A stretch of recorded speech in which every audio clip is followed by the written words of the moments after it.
चलो देखो दूसरा क्वेश्चन देखो, कह रहा है बेटा विरामावस्था से प्रारंभ करते हुए एक सवार 30 सेकंड में 6 मीटर पर सेकंड का वेग प्राप्त करता है। ठीक है, चलो न्यूमेरिकल लगाते हैं। पहले से क्या लिख क्या रहेंगे, सबसे पहले क्या करोगे, गिवन जो दिया गया है। कह रहा है एक कार सवार 30 सेकंड में, बेटा टी क्या है, टाइम कितना है, 30। कह रहा है 30 सेकंड में, 30 सेकंड में विरामावस्था से प्रारंभ कर रहा है। कोई गाड़ी बेटा रुकी हुई है तो उसका वेग कितना होगा, 0। इसका मतलब u कितना है, 0, और v कितना कह रहा है, 6 मीटर पर सेकंड का वेग प्राप्त करता है। यदि इसकी चाल में वृद्धि को एक समान माना जाए, मतलब एक सेम स्पीड से अगर इसकी जो वेलोसिटी चाल है वो घट बढ़ रही हो, क्या कर रहा है, क्या निकालना है, एक्सीलरेशन a। हम लोग एक्सीलरेशन क्या होता है जानते हैं, वेग में परिवर्तन ना, वेग में परिवर्तन की दर को। तो वेग में परिवर्तन बेटा v माइनस यू, दर यानी कि समय। तो a इक्वल टू कितना हो जाएगा, v कितना दिया हुआ 6, u कितना है 0, t कितना है 30। तो a बराबर कितना हो जाएगा 1/30, सॉरी 1/5। तो a इक्वल टू कितने टाइम जाएगा, 0.2 मीटर पर सेकेंड स्क्वायर। इसका मतलब उसमें एक्सीलरेशन कितना है बेटा, 0.2 मीटर पर सेकेंड स्क्वायर का एक्सीलरेशन हो रहा है। आया समझ में, न्यूमेरिकल लगाओ, नोट डाउन करो। चलो बेटा हम लोग क्वेश्चन नंबर 3 देखते हैं, क्या कह रहा है। कह रहा है एक कार 30 मीटर पर सेकेंड के एक समान वेग से गतिशील है। ठीक है, इसका अगले 5 सेकंड में त्वरण क्या होगा। चलो बेटा देखते हैं क्या क्या दिया है, क्या दिया हुआ है देखो। कह रहा है कार एक समान वेग से, एक समान वेग का मतलब बेटा ना तो वेग घट रहा है ना तो वेग बढ़ रहा है। तो u बराबर कितना है बेटा, कह रहा 30 मीटर प्रति सेकंड। 5 सेकंड बाद इसका अगले 5 सेकंड में बेटा जब स्पीड ना घट रही है ना बढ़ रही है, सेम है, 5 सेकंड बाद भी तो वही रहेगी। इसका मतलब v भी कितना है हमारा 30 मीटर प्रति सेकंड। कह रहा है t इक्वल टू दिया है 5 सेकंड। हमसे क्या कह रहा है बेटा, एक्सीलरेशन फाइंड आउट करो। a इक्वल टू क्या होता है, v minus u upon t. a equal to v कितना है 30 माइनस 30 अपान 5, 0/5 का मतलब बेटा 0। यहाँ एक्सीलरेशन हमारा क्या आ गया, 0 ना। इसके पहले जो हमने न्यूमेरिकल लगाया हमारा पॉजिटिव आ रहा था, क्यों, क्योंकि स्पीड घट बढ़ रही थी ना। यहाँ स्पीड सेम है तो 0 है। यही चीज़ तो हम लोगों ने थ्योरी में पढ़ा था। ठीक है, कि स्पीड जब बढ़ती है तो एक्सीलरेशन पॉजिटिव आएगा, जब स्पीड घटेगी तो एक्सीलरेशन नेगेटिव आएगा। जब स्पीड एक सेम रहेगी क्या होगा, बोलो, स्पीड सेम रहेगी तो क्या होगा बेटा, 0 होगा। ठीक है, क्वेश्चन नंबर 4 देखते हैं। चलो क्वेश्चन क्या कह रहा है एक बस की 5 सेकंड में गति, क्या दिया हुआ है, टाइम। टाइम कितना दिया है 5 सेकंड है ना। कह रहा है में गति 70 किलोमीटर पर हावर से 60 किलोमीटर पर आवर तक घटती है। ठीक है, यानी कि अब यहाँ भी बेटा क्या लोगे, इसको लेंगे किसको लेंगे, भी क्या है यू क्या है,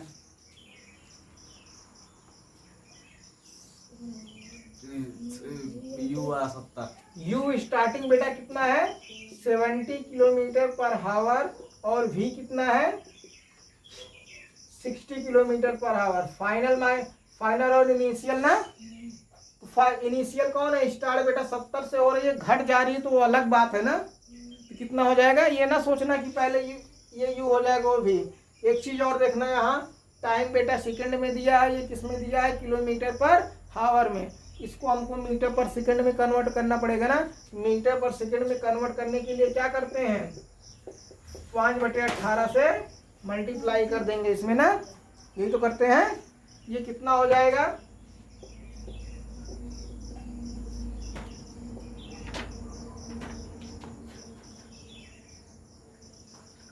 इसको फ्रैक्शन में ही लिखते हैं, रुको। चलो देखो इसको डिवाइड करेंगे किससे, 2 से करो, ये 9 आएगा, ये 35 आएगा, कितना हो जाएगा 175/9। इसको भी बेटा कन्वर्ट करेंगे 60 इंटू 5/18 से ना, यही तो होगा। किससे करेंगे मल्टीप्लाई? 5/18 से। इसको करेंगे कितना हो जाएगा ये 150/9 मीटर पर सेकंड। ये भी क्या होगा बेटा? मीटर पर सेकंड। ठीक है। और क्या कुछ दिया हुआ है हमको? एक्सीलरेशन पूछ रहा है। क्या पूछ रहा है बेटा? एक्सीलरेशन का मतलब क्या है? ए। हम लोग क्या जानते हैं? ए इक्वल टू होता है v minus u upon T. v की जगह कितना रखेंगे? 150/9 ना, माइनस 170/9 अपॉन बेटा टी कितना है? 5। दोनों का एलसीएम सेम है।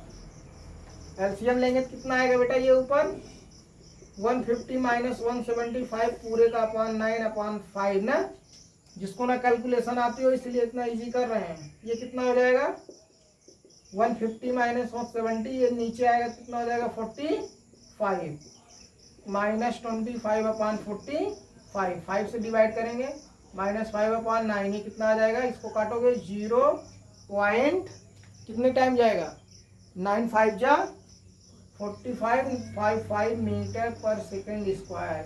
इसका मतलब बेटा इसमें एक्सीलरेशन क्या है? निगेटिव है। क्या है बेटा? निगेटिव है। आ रहा समझ में? क्यों निगेटिव है हम लोग सीधे देख के बता सकते हैं, क्योंकि स्पीड क्या हो रही है या वेलोसिटी क्या है? घट रही है कि नहीं घट रही है। ये चीज़ तो थ्योरी में देखे थे कि जब भी ज़्यादा होगा तो पॉजिटिव होगा ए, जब भी कम होगा ए निगेटिव होगा, जब इक्वल होगा तो क्या होगा? 0 होगा। आया समझ में? ये है न्यूमेरिकल, बेसिक न्यूमेरिकल, सबसे इजी थे ये 4 न्यूमेरिकल। उसको नोट डाउन कर लो। चलो बेटा हम लोग पढ़ने चल रहे हैं इक्वेशन ऑफ मोशन, जिसे हिंदी में क्या बोलते हैं? गति के समीकरण। तो गति के बेटा टोटल कितने समीकरण होते हैं? 3। पहला होता है a equal to v minus u upon t. इसी को बेटा हम लोग कन्वर्ट करके लिखते हैं, अभी सीखेंगे। या इसी को लिखा जाता है v बराबर u plus a t. Second क्या है बेटा? s इक्वल टू होता है ut plus half a t square. और थर्ड क्या है? s इक्वल v स्क्वायर इक्वल टू होता है प्लस 2as। ये क्या है बेटा? गति के समीकरण है। मीन्स कोई ऑब्जेक्ट कहाँ तक पहुँचा है, उसकी पोजीशन क्या है, उसका एक्सीलरेशन क्या है, उसने कितना टाइम लिया, उसकी इनिशियल वेलोसिटी कितनी है, उसकी फाइनल वेलोसिटी कितनी है, ये सब फाइंड आउट करने के लिए किसका यूज किया जाता है? इक्वेशन ऑफ मोशन का। आया समझ में? इक्वेशन ऑफ मोशन बेटा कितने होते हैं? 3। पहला क्या है? v equal to u plus a t. Second है s equal to u t plus half a t square. और थर्ड क्या है बेटा? v square equal to u square plus 2as। ठीक है। अब इसका बेटा यूज कैसे करते हैं, न्यूमेरिकल में कैसे करेंगे, इसको देखते हैं। अगर बेटा हमसे डिस्टेंस पूछ लिया जाए, कितनी दूरी तक उसने डिस्टेंस कवर की, तो बताइए इसमें से कहीं डिस्टेंस है? ये तो फार्मूला अप्लाई नहीं हो सकता है। अब या तो बेटा ये फार्मूला हम लोग अप्लाई कर सकते हैं या तो ये कर सकते हैं। लेकिन अगर इसमें बेटा इनिशियल भी वेलोसिटी भी पता होनी चाहिए, एक्सीलरेशन भी पता होना चाहिए और टी भी पता होना चाहिए। न्यूमेरिकल सॉल्व करने में बेटा जितनी कोई भी अगर इक्वेशन लगा रहे हैं हम लोग, तो उसमें क्या होना चाहिए?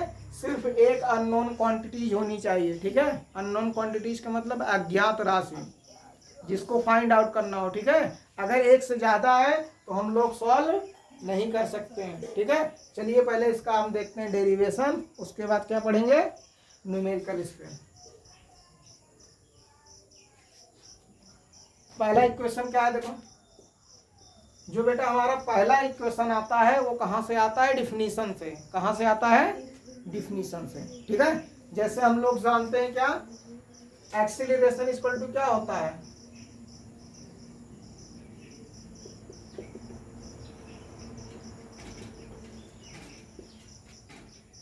Rate in change in velocity यही तो होता है, वेग परिवर्तन की दर को त्वरण बोलते हैं। अब एक्सीलरेशन को बेटा हम लोग ए से डिनोट करते हैं, इक्वल टू वेग में परिवर्तन, यानी कि हम लोग बेटा यहाँ मान लेते हैं यू क्या है, इनिशियल वेलोसिटी है। क्या है? इनिशियल वेलोसिटी है। और वी क्या है? फाइनल वेलोसिटी है। यानी कि ये क्या है बेटा? प्रारंभिक वेग है। और ये क्या है हमारा? अंतिम वेग है। ठीक है। और टी क्या है? टाइम है। टाइम का मतलब क्या है बेटा? समय दिया हुआ है। तो डिफिनीशन क्या कहती है कि वेग परिवर्तन की दर को क्या बोलते हैं? त्वरण बोलते हैं। तो वेग परिवर्तन कितना हो जाएगा बेटा? v माइनस यू बटे टी। यही तो है डिफिनीशन से। और इसका बेटा क्रॉस मल्टीप्लाई करेंगे तो ए टी इक्वल टू क्या हो जाएगा? v minus you. ठीक है। u को इधर ट्रांसपोज कर देंगे तो v बराबर क्या हो जाएगा? u plus a T. यही क्या है हमारा फर्स्ट इक्वेशन ऑफ मोशन। ठीक है। तो पहली डिफिनीशन कहाँ से, सॉरी बेटा, पहला इक्वेशन कहाँ से आता है हमारा? हमारी डिफिनीशन से। ठीक है। सेकंड देखते हैं।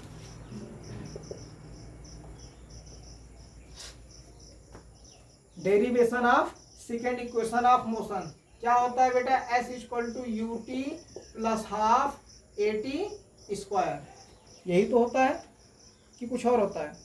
अब देखिए हम लोग क्या जानते हैं, स्पीड इक्वल टू क्या होता है? Distance upon time. यही तो होता है कि स्पीड इक्वल टू क्या होता है बेटा? Distance upon time. अब यहाँ लेकिन इसको निकालने से पहले हमको बेटा एक चीज और है, जो डिस्टेंस बराबर क्या हो जाएगा? यहाँ से डिस्टेंस बराबर क्या हो जाएगा? स्पीड इनटू टाइम होगा कि नहीं होगा? डिस्टेंस को बेटा हम लोग यस से लिखते हैं। यहाँ स्पीड बेटा क्या ली जाएगी? Average speed. कौन सी स्पीड ली जाएगी?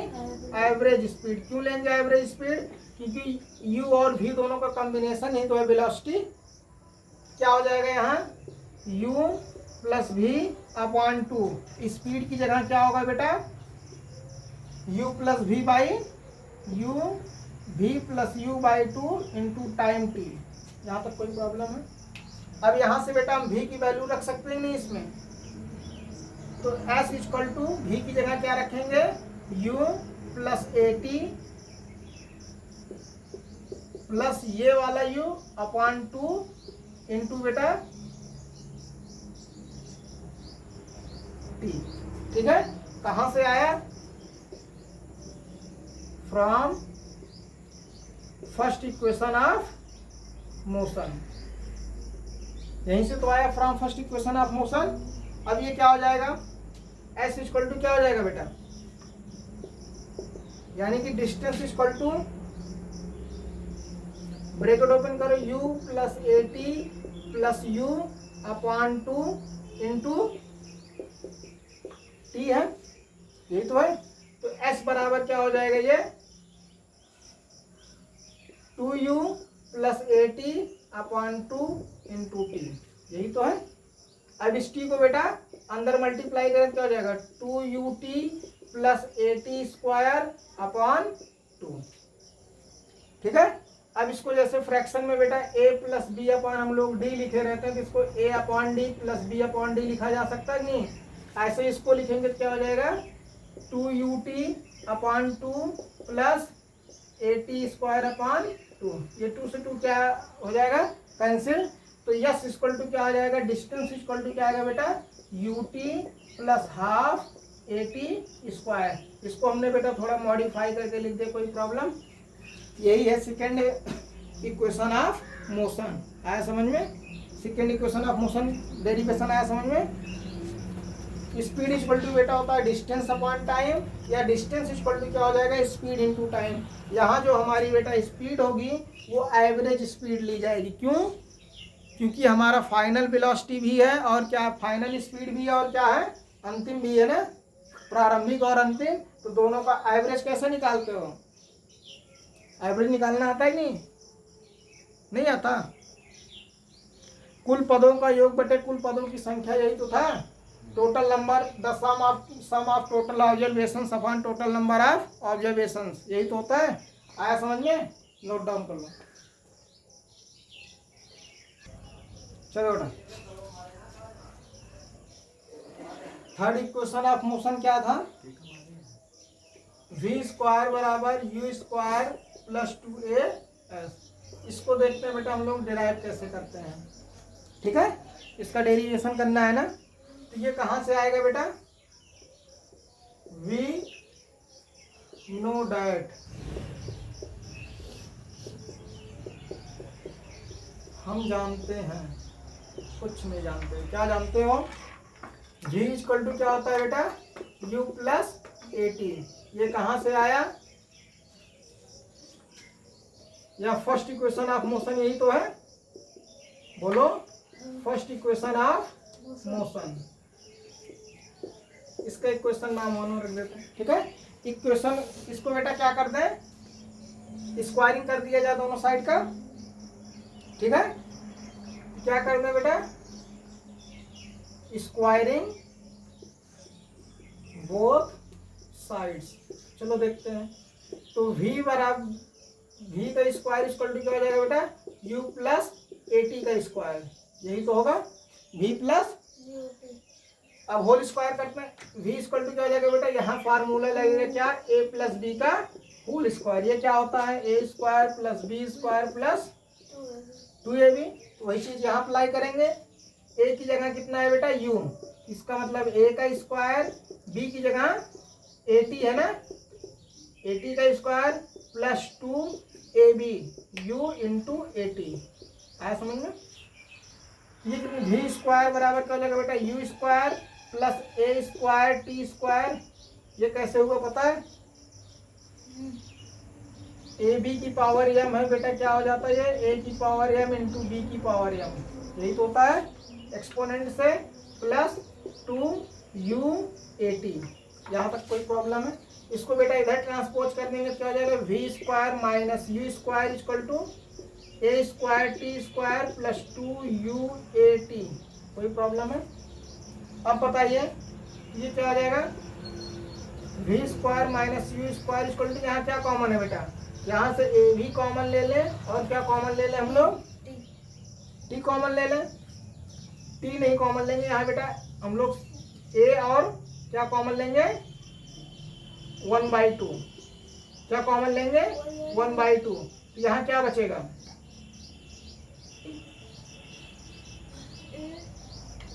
2a इंटू टी प्लस यहाँ क्या बच जाएगा? ut। यही तो बचेगा कि कुछ और बचेगा? बोलिए। अगर 1a कॉमन लिए बेटा, और हमने क्या कॉमन लिया? सिर्फ t को कॉमन है। t तो रहेगा ही है।